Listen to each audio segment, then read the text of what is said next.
Kalau ini Charlie Chandra kalah umpamanya, divonis salah, maka Aguan dan kawan-kawan akan merajalela di seluruh Indonesia. Dan semua orang yang sedang tidur di rumahnya bisa tanahnya hilang. Lawan oligarki dan mafia tanah. 3 kapolsek lagi. Betapa pengerahan massa seakan-akan melapor ke oligarki. Kami sudah melaksanakan tugas. Ruang pengadilan yang selama ini, apalagi mafia tanah, yang selama ini digunakan untuk melegalisasi pelanggaran hukum untuk diskriminasi orang yang dilakukan oleh oligarki, ubah kembali menjadi ruang penegakan hukum. Pantai Indah Kapuk ini sudah berusaha untuk menguasai lahan tersebut. Kemudian proses untuk kriminalisasi itu dilakukan pada saat Charlie Chandra ini akan melakukan balik nama.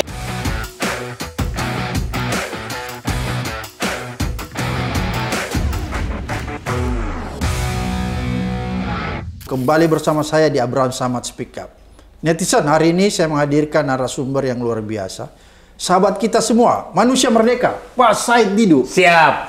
Dan di sebelah kanan saya ini orang yang luar biasa nih, kuasa hukum Charlie Chandra. Yang tadi habis pembacaan pledoi ya, kemarin sudah dituntut 5 tahun. Pak Samsir, Assalamualaikum. Waalaikumsalam warahmatullahi wabarakatuh. Mulai dari Pak Said nih. Kasus Charlie Chandra ini kan sebenarnya kasus yang berhubungan dengan PIK 2. Lagi-lagi aguan ya. Kalau kita lihat ini kan Charlie masuk kemudian ditahan karena dia mempertahankan haknya sebenarnya tanahnya ya. Yang diklaim oleh PIK 2. Tapi kemudian dia dipidanakan. Ya. Ini kan yang lucu. Serta-merta dipidanakan dan semua aparat menyatakan kasus ini bisa dilimpahkan ke pengadilan dan akhirnya disidangkan. Padahal sebenarnya kalau kita lihat sama sekali tidak memenuhi unsur-unsur Pak Samsir ya. Betul. Untuk jadi kasus pidana. Ya. Menurut Pak Said nih dulu yang berpengalaman di kasus PIK 2, apakah kejadian Charlie Chandra ini sebenarnya bukan terjadi baru kali ini saja? Saya melihat ini memang kan begini. Oke. Charlie Chandra ini ditekan. Oke. Dan dipaksa berdamai. Berdamai loh. Oh, dipaksa. Dipaksa berdamai. Dan dia berdamai, saya salut juga Charlie Chandra ini taktik aja. Oke. Nah, terus setelah berdamai, dia tetap bicara, membuka kasusnya. Oke. Nah, itulah yang bikin Aguan marah sehingga dia laporkan kembali. Dilaporkan pidana ya?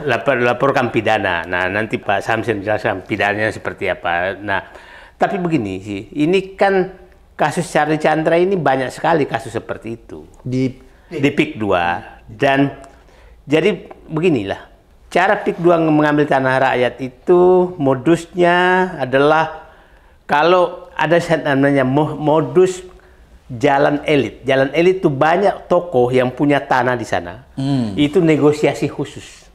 Tidak terbuka. Oke. Itu jalur elit. Dan itu juga pernah mau dilakukan ke saya. Ya Pak, saya juga diiming-imingi pada saat itu. Nah, dan saya tahu beberapa orang menikmati itu.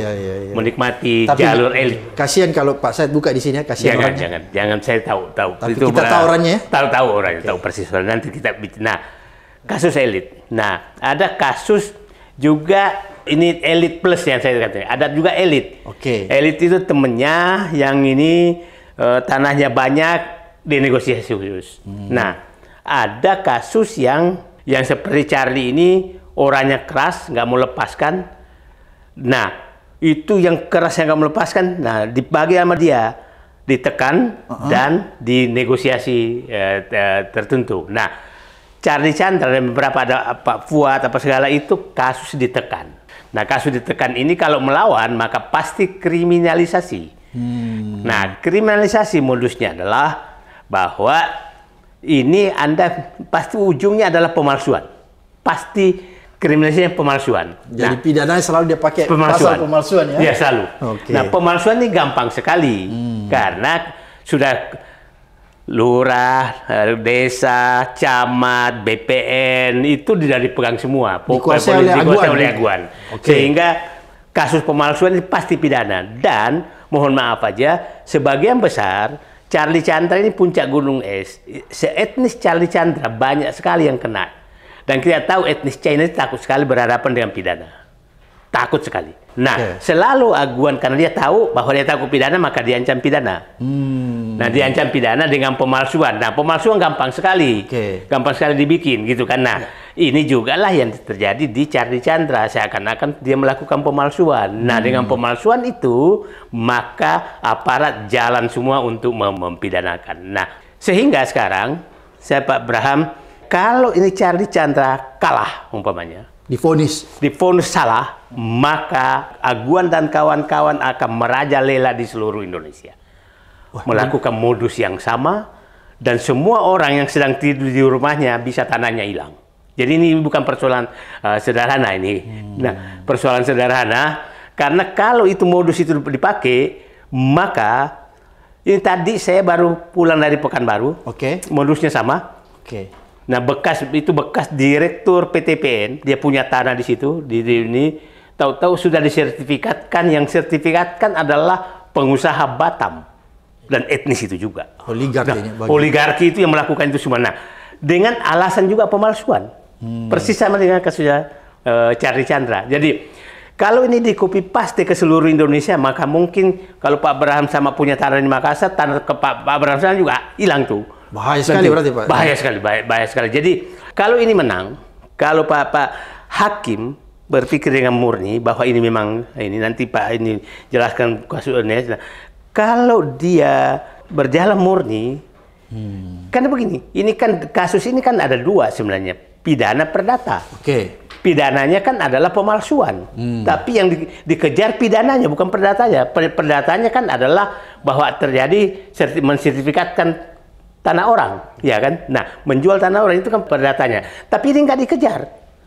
Nah, jadi saya melihat hanya memang menakut-nakuti di pidananya. Kira-kira itu, Pak. Berarti sebenarnya kalau Charlie mau negosiasi sama pihak Aguan, kasus ini tidak diteruskan, tidak dipidanakan. Kira-kira begitu? Sepertinya iya, karena ditawarkan di awal kan. Tapi dengan harga yang sangat murah. Tapi dia nggak mau, dia lawan, gitu kan? Maka dipidanakan. Jadi rata-rata modusnya begitu, Pak. Modusnya begitu. Nah, supaya orang mengalah ya? Supaya orang mengalah. Dan repotnya karena pidana itu kan, coba aja lah Pak Brahman, kalau udah polisi udah datang terus ke rumah, ya. Dan itu yang teror terhadap pemilik tanah. Jadi pasti orang takut dan menyerah ya? Pasti orang takut. Tapi ini luar biasa ya Charlie ya, karena dia terus melawan dan akhirnya tetap dikriminalisasi dan disidangkan. Jadi gini, pada saat selesai itu kan, Charlie, kau kalau terlalu banyak ngomong, ini masuk pengadilan lagi loh kamu. Dia bilang, biarkan saya masuk karena saya mau buka di pengadilan. Kalau di luar saya nggak bisa. Nah, dengan harapan pengadilan berlaku jujur, ternyata kemarin jaksa di luar dugaan. Jadi itu masalahnya? Iya. Pak Said, apa yang paling penting kita sikapi dengan peristiwa ini ya? Karena kan kalau hal ini dibiarkan, Pak Samsir, saya pikir ini berbahaya, akan menimpa orang-orang lain lagi. Saya bilang begini, kalau ini kan persoalan administrasi pertanahan yang dipidanakan. Administrasi pertanahan loh, supaya orang paham. Administrasi pertanahan, kalau sudah administrasi pertanahan dipidanakan dan menjadi kriminalisasi, administrasi yang PT UN biasanya, bukan ke pidana.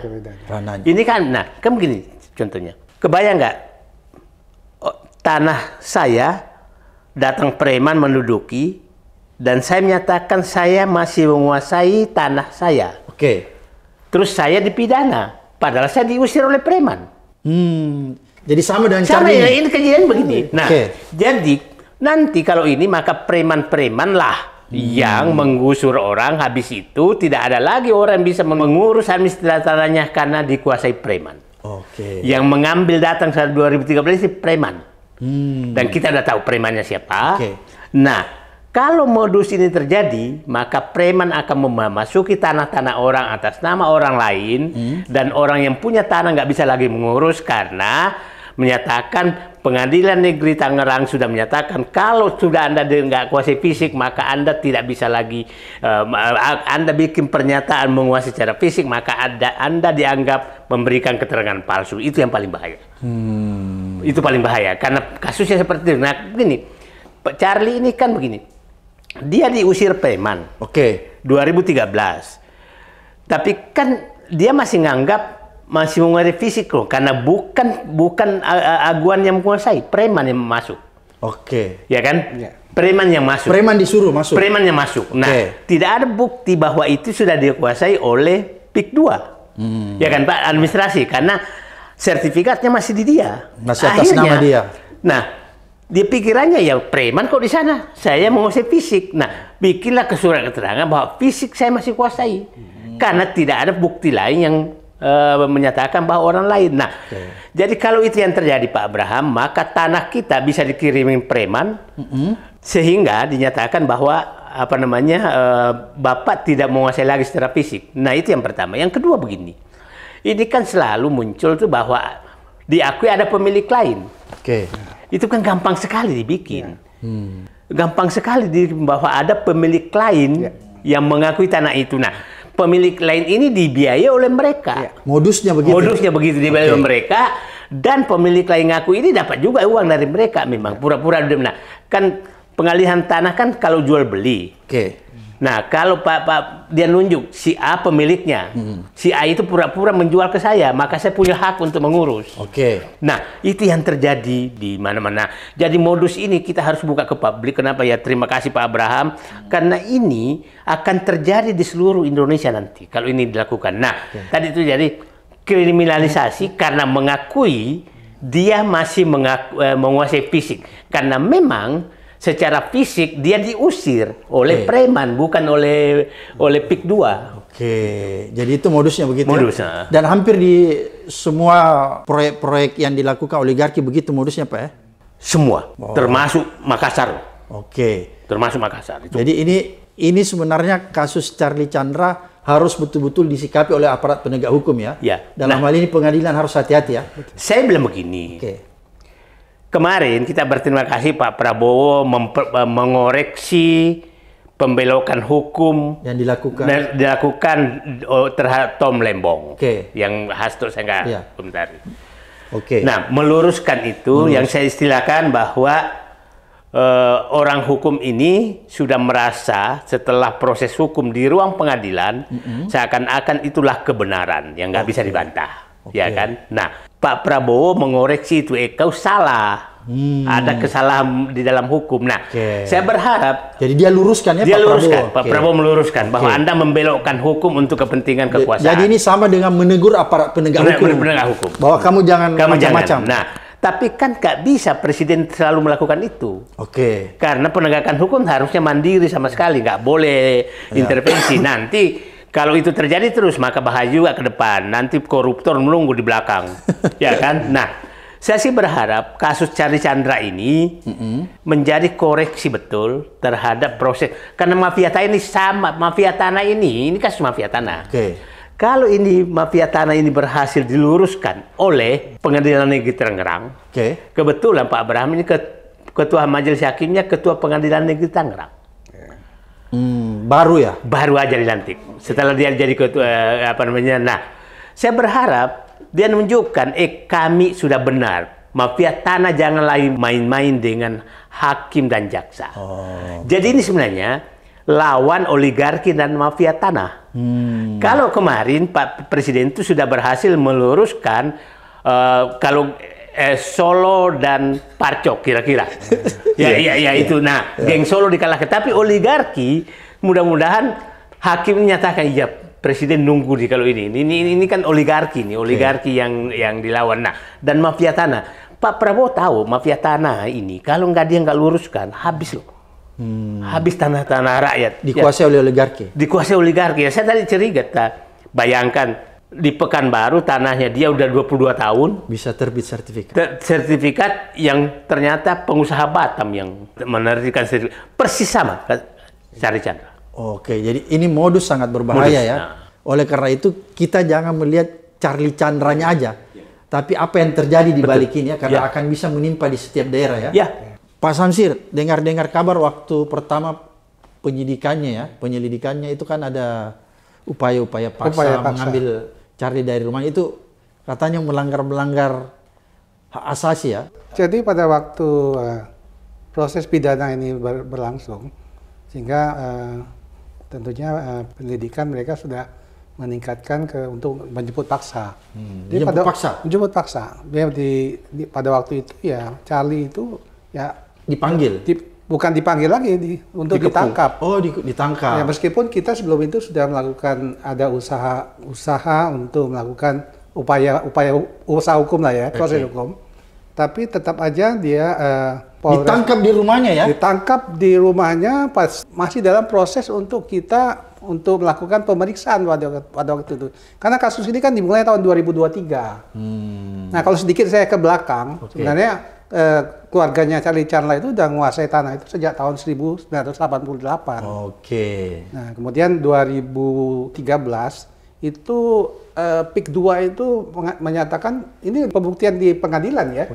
Di 2013 itu ada surat dari Ali Hanafi Wijaya menyebutkan kalau kepada orang tuanya Charlie waktu itu kalau lahannya Anda itu sudah dalam radarnya kami. Jadi gimana supaya proses pelepasan itu. Nah, terus seperti tadi sampaikan Pak Said kalau memang dia maunya harganya murah waktu itu kan. Apalagi etnis Cina yang di situ dianggap ya sudahlah pasti ikut aja. Waktu itu ya orang tuanya keberatan lah sebenarnya karena memang apalagi dia waktu itu memang tidak sama sekali ingin berkomunikasi sama Ali Hanafi Wijaya itu sehingga dikriminalisasi juga sampai orang tuanya itu lari ke Australia dan meninggal di sana tahun 2015. Jadi sebelum Charlie bapaknya sudah dikriminalisasi 2015 dan lahan itu sendiri itu sejak tahun 2013 itu di bukti persidangan kemarin yang kita 14 kali pembuktian itu memang yang menjaga tanah Charlie itu pada waktu dia sedang bekerja di sana itu memang diusir secara paksa oleh Pantai Indah Kapuk, kemudian langsung diuruk gitu tanahnya dia itu 2013. Kemudian kalau berlangsung 2023 itu kan sudah 8 tahun kemudian. Jadi memang dari awal Pantai Indah Kapuk ini sudah berusaha untuk menguasai lahan tersebut. Kemudian proses untuk kriminalisasi itu dilakukan pada saat Charlie Chandler ini akan melakukan balik nama. Karena biar gimana pun dia masih menguasai secara sertifikat hak milik itu masih sama bapaknya itu. Sehingga itu pun dipakai dengan tentunya aparat dan BPN di sini. Sampai ketika dia proses balik nama itu sebenarnya ada persyaratan yang namanya formulir 13. Itulah yang dianggap dia memalsukan. Yang menyebutkan kalau lahan tersebut tidak dikuasai secara fisik oleh Charlie Chandler. Nah, kemudian dari situ pada saat proses balik nama itu kan dia bersama-sama dengan PPAT-nya dia. Kemudian mengecek dia punya sertifikat. Sertifikatnya itu masih masih clear atas nama Suminta Chandra. Bapaknya. 2-3 hari kemudian baru ada pemblokiran catatan SAM atas nama bapaknya itu. Nah, setelah itulah Pantai Indah Kapuk, ya di sini PT Mandiri Bangun Makmur untuk proses untuk menjadikan sertifikat hak milik dari lahan tersebut yang luasnya 8,7 hektar itu. Jadi memang dari awal itu sudah dikuasai fisiknya secara paksa oleh PIK 2 itu mengusir dan langsung menguruk lahan yang ada di situ. Itu 2013. Sehingga pada saat 2023 adalah proses untuk Charlie Chandler yang akan balik nama, itu betul-betul diketahui masih tetapi SAM-nya masih nama atas bapaknya. Kemudian proses untuk balik nama itulah Pak yang dibuat formulir 13, ada catatan tanah tersebut secara fisik dikuasai oleh pemilik. Nah, di situ kemudian berlanjutlah menjadi laporan dari Pantai Indah Kapuk untuk melaporkan kalau Charlie Chandler ini melakukan perbuatan hukum ya pasal 263 ya, 263 pemalsuan, samping itu juga ada pasal 55 yang ikut serta itu. Itu ceritanya Pak Abram. Oh, jadi berarti kasus ini jelas menurut Pak Samsir direkayasa ya? Iya, jelas direkayasa. Karena memang dipaksakan terus. Dipaksakan terus. Karena memang formulir 13 itu ternyata di BPN kabupaten lain itu tidak ada catatan di bawah itu yang menyebutkan kalau untuk balik nama tersebut lahan tersut harus dikuasai secara fisik.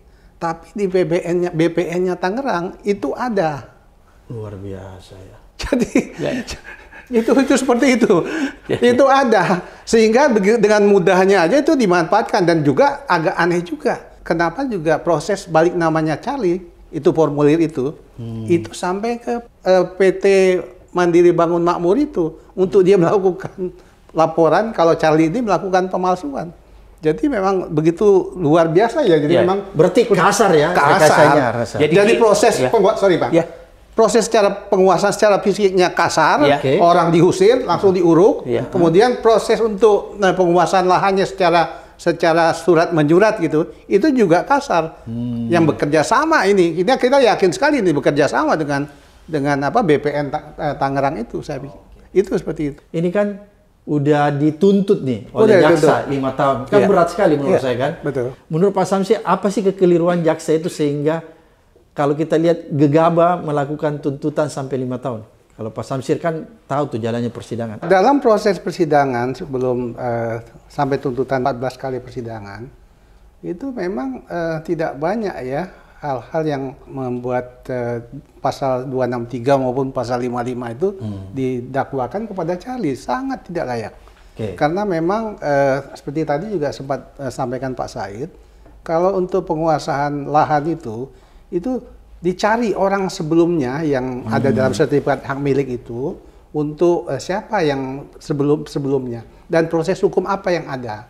Jadi tadi disampaikan dalam persidangan itu proses untuk sertifikat hak milik yang berdasarkan dari AJB-nya bapaknya Charlie Chandra itu dianggap tidak sah.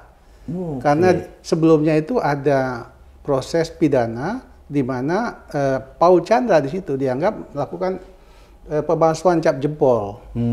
Nah, pada saat itulah profesor ahli mengatakan kalau ya mestinya dari situ AJB-nya bapaknya Charlie Chandra itu tidak sah. Tapi pada saat persidangan, pembuktian kan di persidangan. Kalau ditunjukkan kalau setelah ada putusan pidana itu ada putusan perdata yang mengesampingkan putusan pidana itu. Di situ ahli betul-betul tidak bisa berkelit karena dia bilang saya yang ditunjukkan yang itu. Putusan perdata itu mengesampingkan putusan pidana yang cap jempol tadi itu. Sehingga di situ sah kalau orang tuanya Charlie Chandra memiliki sertifikat nomor 5 Lemo itu. Mungkin saya luruskan. Jadi yang mengaku punya tanah lama itu mengaku bahwa pada saat akte jual beli dengan bapaknya Charlie Chandra ada pemalsuan jempol itu. Tapi itu sudah diputuskan oleh Mahkamah Agung bahwa tidak, proses jual beli ini sah. Supaya clear. Ini sah, maka sertifikat hak milik yang dimiliki bapaknya Charlie Chandra adalah sah. Harusnya kalau ini udah putusan pengadilan kayak gitu kan, itu isu-isu itu nggak perlu lagi karena udah diperiksa oleh pengadilan. Jadi sebenarnya intinya begitu Pak Said ya, harusnya dikesampingkan ya. Tapi ternyata lagi-lagi permainan terus berlanjut. Nah, inilah Pak Abraham, kita harapkan bahwa... Jadi ada keterlibatan aparat ya? Ya, karena begini, memang ada kesalahan sistem menurut saya. Sistem yang paling berat itu adalah BPN itu lucu. Dia yang menerbitkan, dia juga yang menilai apakah sah atau tidak sah. Itu salah. Jadi menurut saya Presiden Prabowo, kalau masalah mafia tanah ini mau dihentikan, maka BPN harus betul-betul dibersihkan. Karena dan itu kewenangan harus dibagi. Nggak boleh namanya BPN yang menerbitkan, pada berperkara BPN juga menyatakan sah apa tidak sah. Yang problem Pak Abraham adalah BPN ini monopoli kebenaran. Pada saat kita mengurus sertifikat tanah, maka seluruh sejarah tanah, dokumen lain kan dipegang sama dia. Kita nggak pegang lagi. Diganti dengan selembar sertifikat. Tahu-tahu nanti, umpamanya tanah saya, Bapak menyatakan itu tanah saya itu tanah saya loh. Nah saya kan nggak punya lagi aslinya apa-apa, ada di BPN. BPN bisa bikin lain. Bikin dokumen lain bahwa memang Pak Abraham Samad yang punya, bukan saya Didu. Saya berperkara pun pasti kalah. Pasti kalah. Nah itu yang harus dibenahi. Bahwa yang menerbitkan sertifikat itu harusnya kalau dia menerbitkan bukan dia yang menilai. Dan yang dan itu juga tuh BPN nggak boleh ngambil dokumennya yang punya tanah. Oke. Nah, kan itu diambil semua, Pak, diganti dengan satu lembar sertifikat.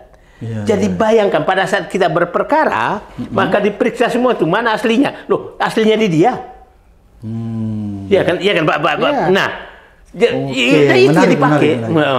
Jadi sebenarnya begitu intinya, kayak di Iya. kasus Chandra agak mirip-mirip begitu. Agak mirip-mirip seperti itu. Ya, hampir sama saya Iya, pikir juga. semua Dibuat seperti itu, dikondisikan. Tadi saya lebih memperjelas lagi. Jadi sertifikat hak milik 005 Lemo itu awalnya dimiliki oleh The Pitnio. Nah itu jual beli seperti itu akhirnya dipakailah keluarga ahli warisnya The Pitnio itu untuk memberikan kuasa kepada PT Mandiri Bangun Makmur itu. Nah itulah proses itu berlangsung. Sehingga pada saat proses pembuktian itu kalau kita lihat ya memang antara jaksa maupun hakim ini betul-betul tidak berkuasa ya, dalam arti pada saat pertama-tama itu Direktur Utama PT Mandiri Bangun Makmur Pak Nono Sampono dihadirkan di sidang. Itu dia tidak banyak bisa memberikan penjelasan karena dia bilang nanti akan disampaikan oleh tim hukumnya saya, namanya Meti. Nah, di sini Meti ini memang ada dalam BAP, tapi dia tidak pernah dimunculkan di persidangan. Di sini saya lihat, kalaupun kita bisa katakan JPU maupun hakim kan bisa memanggil paksa kan ya. Harusnya Meti ini untuk memberikan keterangan sampai proses pembuktian terakhir, Meti ini nggak bisa muncul. Dan nggak pernah dipanggil paksa juga oleh hakim, jaksa maupun hakim untuk hadir di persidangan. Jadi kalau kita pikir, ya ini ada tekanan ini. Kenapa bisa mereka tidak bisa berkuasa ya dalam proses persidangan yang mestinya di situ pembuktian. Kalau mereka mempunyai hak secara penuh terhadap lahan tersebut. Ini pada saat disampaikan oleh dirutnya, kalau nanti akan disampaikan oleh tim hukumnya dia, Meti, itu sampai akhir pembuktian tidak pernah datang. Berarti dugaannya Pak Samsir, jalannya persidangan ini sudah bisa diduga ada intervensi-intervensi. Saya duga ya begitu. Mestinya kalau PT Mandiri Bangun Makmur sungguh-sungguh kalau dia ingin menyampaikan kalau ini adalah lahan ini udah menjadi milik saya udah punya mengalami kerugian ya. Kalau pasal 263 itu mengalami kerugian ya. Kerugian itu pun juga Nono Sampono itu tidak bisa menyampaikan kerugiannya itu jumlahnya berapa. Cuman pada saat pembuktian dari ahli waris daripada The Pitnio itu, mereka dikatakan kalau kami sudah dibayar 500 juta, ada 10 ahli waris. Ada 10 ahli waris. Mereka sudah disampaikan, dia menyampaikan yang nama Kirana itu, ya kami sudah dibayar oleh PT Mandiri Bangun Makmur. Kalau berdasarkan kuasa yang telah diberikan, telah terjadi pembayaran satu orang yang ahli warisnya 10 orang itu masing-masing dapat 500 juta rupiah. Kalau menurut Pak Said, kejanggilan apa lagi? Saya begini, supaya publik paham. Coba bayangkan sidang ini, itu mungkin yang jaga 14 kali sidang tuh 3 Kapolsek lagi. 3 Kapolsek. Betapa pengerahan massa seakan-akan melapor ke oligarki, kami sudah melaksanakan tugas. Kan kita tahu kriminalisasinya kan awalnya memang dari polisi. Itu fakta di lapangan. Yang kedua, yang menarik tuh, itu tidak ada namanya debat apapun di persidangan. Jadi jaksa tuh nggak menanya, nggak apa gitu. Nah, jadi seakan-akan tuntutan udah disiapkan, nggak sidang itu formalitas saja. Itu yang Pak Said lihat ya? Ya saya lihat. Jadi kok nggak ada pendalaman, nggak ada apa. Jadi nggak mencari bukti pembenaran. Nah, yang menarik itu pada saat sudah Nono Sampono datang dikejar, nggak bisa dijawab oleh dia. Nono nggak bisa dijawab sama sekali. Nah, sampai kita ditanya, kok masih sertifikatnya orang, kok kamu udah jual tanahnya? Ya kan masih atas nama apa namanya? Sumita Chandra. Udah dijual atas nama apa? Nggak bisa jawab juga. Nah, malah ada pernyataan, mohon dikoreksi kalau salah, menyatakan kami nggak membeli kok, kami disuruh mengurus perkaranya. Terlontar bahwa kami ya kan Pak? Betul. Mengurus perkara antara yang mengaku-ngaku punya, yang punya awal. Nah, terus kami hanya disuruh mengurus. Tapi kalau mengurus, kenapa langsung atas nama PIK 2 dan dijual PIK 2? Nah, itulah modus semua dilakukan di mana-mana. Jadi saya kembali modusnya. Sekarang adalah modusnya ini dan seluruh Indonesia saya pikir akan terjadi seperti itu adalah yang mencari orang mengaku punya tanah, dibiayai perkaranya, habis itu tanahnya masuk ke yang membiayai. Nah, itulah terjadi di seluruh Indonesia sekarang. Nah, sehingga saya ketemu juga kemarin tuh tadi di pesawat bekas pimpinan BPKP. Dia punya tanah di Riau, pulang dia udah nggak hilang. Sudah hilang tanahnya. Sudah hilang sama persis. Sama persis bahwa ada orang yang mengaku tanahnya dia, setelah itu keluar sertifikat. Nah, atas nama orang itu. Nah, jadi ini kan persis nih. Sama, nggak ada bedanya. Ya, ahli waris tadi sedikit, Pak, saya bertaman. Nah, ahli waris itu yang memberikan kuasa kepada Mandiri Bangun Makmur.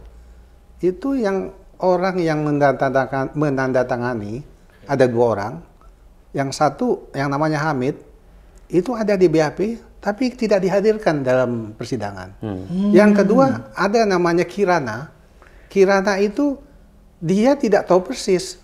Jadi kalaupun kepemilikan The Pit Nyo itu, Kirana ini hanya dengar dari cerita kalau itu omnya yang cerita gitu. Oh, jadi cuma mendengar cerita. Cuma dengar cerita aja. Jadi ya seperti itulah proses yang terjadi, yang dapat kita lihat. Mungkin kalau pakai bahasa kalau dalam sertifikat itu kan sebelum dicoret itu kan dilihat-lihat dulu siapa ini ya yang sebelumnya itu. Nah, dicarilah ahli warisnya itu.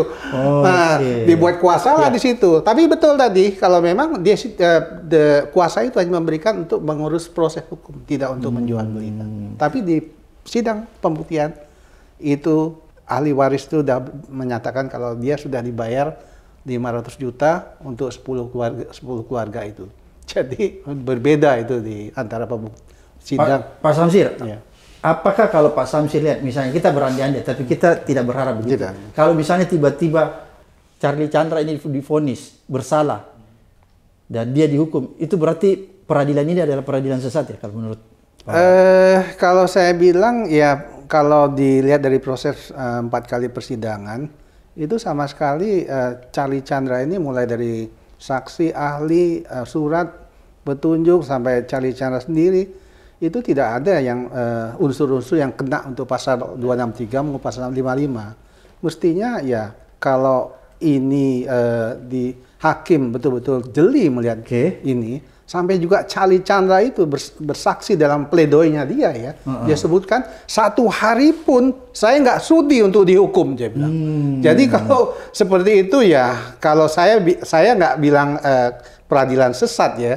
Dalam arti saya hanya mengatakan kalau Charlie itu merasa betul-betul itu lahan adalah miliknya, dia itu dan bapaknya dan dia dikriminalisasi, dan dia akan sampaikan proses ini semua buat anaknya dan juga untuk memberikan kepada masyarakat Banten, biar ini adalah bagian dari perjuangan untuk masyarakat Banten ke depan dalam membela haknya, karena ini Charlie-nya hanya sedikit ya Pak Said ya, yang masih banyak lagi, tapi sedikit. Charlie Chandra ini luar biasa ya, sebenarnya hampir menyerah juga tuh Pak Said, sudah hampir menyerah. Jadi begitu dia di SP3 kan, itu dia ketemu Pak Budi, itu kalau nggak salah ya waktu itu masih di penjara. Pak Budi itu di penjara masalah ini juga ya? Sama. Di penjara bersama istrinya juga. Dia di penjara, istrinya di penjara karena mempertahankan lahannya itu. Ditanyalah sama Pak Budi, gimana usaha kamu untuk mempertahankan lahan orang tua kamu? Pak Budi bilang, saya menyerah, dia bilang. Nah, tadi ada juga Pak Budi itu. Pak Budi itu bilang, kamu kurang iman, dia bilang. Sehingga pada waktu itu disampaikan, kamu coba baca, ini religius ya, tapi saya pikir ya perlu kita sampaikan. Kamu baca di Quran itu ada surat An-Nisa, surat Ali Imran, surat Al-Maidah, dia bilang. Kemudian Charlie baca surat itu. Itu tadi dia bacakan juga. Dia baca surat itu. Samping itu juga ada dalam Bible, Alkitab, dia baca juga. Ternyata tidak boleh menyerah dalam kedua kitab itu menyatakan kalau kita menyerah berarti kita hanya memberikan kesempatan seluas-luasnya bagi yang menekan kita. Sehingga dari situlah dia terus melawan untuk mempertahankan haknya dia. Oke, Pak Said. Saya ini tadi, karena saya nggak ahli hukum, bagus juga. kok takut sekali menyatakan peradilan sesat? Kenapa? Iya. Gitu. Kenapa Pak Kenapa Samsir Bapak takut? Enggak, Maksud kan tadi saya saya, tanya. kalau dihukum, Iya. apakah Bapak berani menyatakan peradilan sesat? ya. Kalau saya sebagai penasihat hukumnya, dengan pembuktian yang sudah terang benderang, Charlie Chandra tetap dihukum, ya ini bisa dikatakan pengadilan sesat. Enggak. Kalau saya katakan aja peradilan sesat. Clear ya? Oke. Yang kita harus luruskan sekarang adalah jangan sampai ruang pengadilan digunakan oleh orang-orang hukum melegalkan pelanggaran hukum. Itu musuh kita. Oke. Jadi saya ulangi ya. Oke. Semua orang harus menjaga agar jangan sampai ruang pengadilan para yang tiap saat dipanggil yang mulia. Ya Pak. Hakim yang mulia di ruang yang dianggap bahwa itulah tempat peradilan, tapi sebenarnya itu berubah menjadi legalisasi pelanggaran hukum. Itu yang karena saya menyaksikan betul itu di kasus Tom Lembong. Oke, ya betul. Bagaimana saya harus disuruh menghormati yang mulia ini? Terus saya harus memanggil yang mulia. Pak Abraham yang paling marah saya itu pada saat sidang dulu Papa minta saham. Iya. Mahkamah kehormatan dewan. Iya. Kan ditulis di situ anggota hakim Mahkamah Konstitusi yang mulia. Mulianya apa mereka ini? Iya. Apa mulianya mereka orang-orang ini? Tidak Gitu loh. pantas ya? Tidak pantas. Jadi maksud saya begini. Saya menyatakan bahwa ruang sidang itu betul, tapi tidak berarti dalam ruang sidang itu tidak terjadi pembelokan sidang. Nah, itu yang harus diluruskan. Nah, jangan juga selalu kita mengatakan yang mulia tetap benar-benar mulia, padahal ya gimana saya memanggil yang mulia? Di rumahnya ada 8,9 triliun uang sogokan. Iya. Mulia apa dia gitu loh. Iya kan? Iya. Jadi maksudnya jangan juga orang-orang ini kita dipaksa menghormati orang yang tidak mulia tapi kita disuruh mulia. Nah, itulah saya bilang, saya ulangi lagi pernyataan saya, musuh kita di Indonesia adalah karena ada pihak yang menggunakan ruang sidang yang harusnya mulia, penegakan keadilan menjadi tempat pembenaran pelanggaran hukum yang dilakukan oleh orang yang terpaksa kita panggil yang mulia. Itu kira-kira karena saya begini Pak Abraham, saya supaya publik paham bagaimana saya marahnya pada saat hakim menuntut Tom Lembong dengan ngarang, memutus, dia kan begini kan, dan supaya dia menyatakan kan pada saat dia mengumumkan ini melanggar hukum kerugian negara, pada saat ditangkap ya, setelah di persidangan belok. Baru cari kerugian dari BPKP, belum ada kerugian saat itu. Melanggar hukum setelah dibantah belok bahwa yang dianggap melanggar hukum karena bekerja sama dengan swasta, kan? Padahal itu ya Pak Abraham enggak lah. Dia menganggap merugikan negara karena menguntungkan pihak swasta, kan gila. Nah, jadi kelihatan pembelokannya. Pembelokannya itu terus kita panggil dia yang mulia. Nah, yang paling ujung kan menyatakan karena dia memakai gaya kapitalis kan ini terus dia mulia, gitu loh Pak. Jadi maksud saya saatnya saya apa boleh buat kalau nggak ada yang mau ngeritik hakim, saya mengeritik. Karena kalau tidak pantas dipanggil yang mulia, janganlah dipanggil yang mulia, gitu loh. Ya itu di MKD itu saya, aku harus panggil yang mulia gitu. Nah itulah saya bilang, mudah-mudahan ruang pengadilan Tangerang jangan dia dinaikkan terus ke Prabowo meluruskan itu. Ruang pengadilan, Prabowo harus menyatakan ruang pengadilan kau bersihkan. Sebagai merubah dari tempat pembenaran atau legalisasi pelanggaran hukum menjadi tempat penegakan hukum. Saya ulangi. Ruang pengadilan yang selama ini, apalagi mafia tanah di Tangerang, yang selama ini digunakan untuk melegalisasi pelanggaran hukum untuk diskriminasi orang, kriminalisasi orang yang dilakukan oleh oligarki, ubah kembali menjadi ruang penegakan hukum. Itu luar biasa. Pak Samsir, ada yang mau ditambahkan? Ya, tentunya biar bagaimanapun proses persidangan Charlie ini masih ada replik dan duplik. Kemudian putusan, kembali lagi ya saya katakan dari proses pembuktian yang selama 14 kali itu betul-betul tidak terbukti kalau Charlie Chandra ini melakukan pelanggaran tindak pidana sesuai dengan pasal 263 maupun pasal 55. Mestinya dia bebas. Saya coba publik aja paham. Pantaskah Charlie Chandra, orang yang mengubah sertifikat menyatakan tanah secara fisik saya kuasai? Karena memang hanya diusir oleh preman. Terus gara-gara itu dia dihukum 5 tahun. Ini nggak masuk akal sama sekali. Common sense kita terganggu. Ya itu nah. Itu saya nggak kebayang nih jaksa yang menuntut ini bisa tidur nggak ya dengan membohongi hatinya gitu. Nah, supaya Pak Bri paham bahwa Charlie Chandra dituduh memalsukan sesuatu, memberikan keterangan tidak sesuai, sehingga dia nggak memalsukan bahwa dia menguasai fisik tanah. Dia hanya keterangan, cobalah ubah kan ahli waris, nama sertifikatnya kan pasti ada keterangan, sertifikat aman, keterangan dikuasai secara fisik, ya nggak ada yang kuasai kok, nggak ada yang menguasai secara fisik bahwa diduduk di preman ya, ya masa ditulis dikuasai preman. Nah terus gara-gara itu dipenjara, dituntut 5 tahun kan. Jadi ini penegakan hukum yang luar biasa ya. Ya, itu membelokkan. Itu jadi catatan itu kan hanya administratif. Kalau administratif kenapa jadi pidana? Kenapa jadi pidana? Jadi ini harus menjadi koreksi dunia peradilan ya. Agar supaya kita bisa mengembalikan marwah pengadilan sebenarnya ya. Betul. Dan tidak perlulah selalu ada abolisi, amnesti. Cukup pengadilan yang meluruskan putusan-putusannya. Saya berharap di Ketua Pengadilan Tangerang, Ketua Majelis Hakim Charlie Chandra keluar sebagai the hero. Luar biasa. Aku memurnikan kembali ruang persidangan menjadi ruang penegakan hukum. Luar biasa netizen apa yang disampaikan Pak Said Didut dan Pak Samsir. Mudah-mudahan mencerahkan kita sekaligus mengetuk hati aparat penegak hukum. Terlebih lagi para majelis hakim agar supaya bisa melihat kebenaran yang sesungguhnya, bukan kebenaran yang direkayasa. Sampai ketemu di episode berikutnya di Abraham Samad Speak Up.